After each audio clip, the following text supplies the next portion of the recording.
Hi, I'm Kaylin Lepre with Mammoth Lakes Tourism, and today we're with John Armstrong, who's a former president of the Eastside Velo and a very avid cyclist himself. So he's the perfect guy to ask about cycling up here in Mammoth Lakes. So thanks for being with us. You're welcome. Thanks for having me, Kaylin. Of course.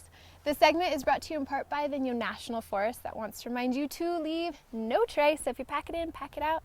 That means all your trash, please take it with you. John, you have been up here for 45 years, and you've been cycling for about 35 of those years. What is it about the Mammoth Lakes area that you love to cycle? First of all, it's so beautiful up here. The scenery is amazing. The weather is really good. And when you're out there training and trying to get fit and suffering a little bit, it helps if you sit up and look around and just realize where you are. It's so true. Yeah, and we have great roads up here. We have some flat roads, some medium profile roads, and we have these terrific mountain passes that you can go up and get ready for next winter and just have a great time. Altitude training up here is the big thing for aerobic sports of all kinds. And so for folks to come up here from lower elevations and train with us and enjoy this place really gives them a big advantage. When they go back home, they're going to win, no problem. Yeah. They'll be in good shape. Absolutely. That's a good tip for sure. Yeah. You mentioned how beautiful it is when you're cycling. What are some of your favorite spots to go ride in the Mammoth area? Well, some of the favorite spots, first of all, an easy ride is Benton Crossing Road. It's down by the Green Church, just down by the airport. Go down and park there, or at the ball field down there at Whitmore. Yeah. Park the car there and just head out. It's flat. You can go for about 20 miles on flat roads, and then you get into some hills. It's a really quiet road, and the county has maintained it extremely well, and you have a beautiful view of the Sierra out there. So not too much stress, great views, no traffic. And then after that, what I like to do is try the Lakes Basin.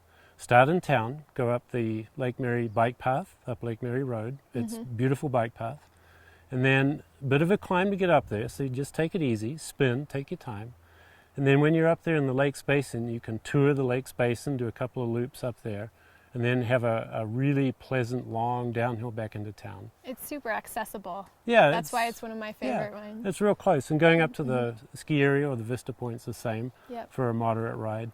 And then for a tough ride, come up here to the Vista at Mammoth Mountain Ski Area. We'll go down to Reds Meadows Pack Station. Oh yeah.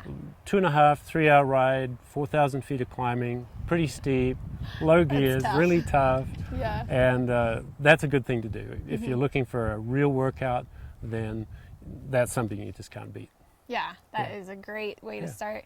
You know, I've noticed that cycling is becoming more popular, and that means that there's probably a lot of beginners out there right now. Yep. What are some tips that you might have for, etiquette or safety for some of our viewers?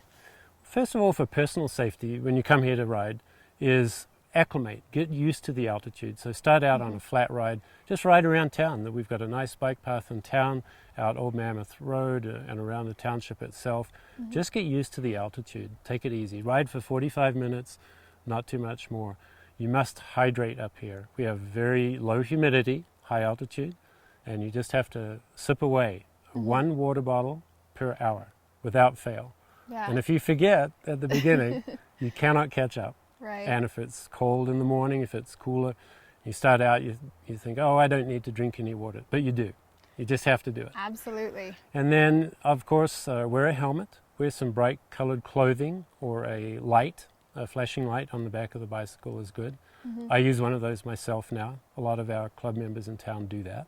Yeah. And then be predictable. Ride as far to the right as is practicable and as safe for you. And just don't swerve around or weave. If you're riding with friends, please ride single file. We have a right to be on the road, but we should not ride 2 or 3 abreast. We should respect the traffic and do that. And we need to stop at the stop sign, just like all the cars and trucks and buses in town. Yeah. We should stop and signal, and that'll help a lot. And traffic around Mammoth is very friendly towards cycling, but we need to play our part too. Yeah, I think that's extremely smart and safe for everyone. I always carry a little bit of extra cash or a card, and maybe a little gel pack or food helps me out too, and I seem to feel a little fatigued from time to time. So, I mean, these were all incredible tips, and they're simple and very effective, which is great. So thanks for educating us. Oh, you're welcome. One other thing about Mammoth is it's a great place to connect with other athletes and cyclists. Yeah. Eastsidevelo.org website and the bike club in town. Great people, bike shops in town. They can hook you up with rides and other people to ride with. And then in September we have a great ride called the Mammoth Grand Fondo, 100-mile bike ride. Food every 20 miles, lots of people to meet, great ride, well supported, and lots of fun.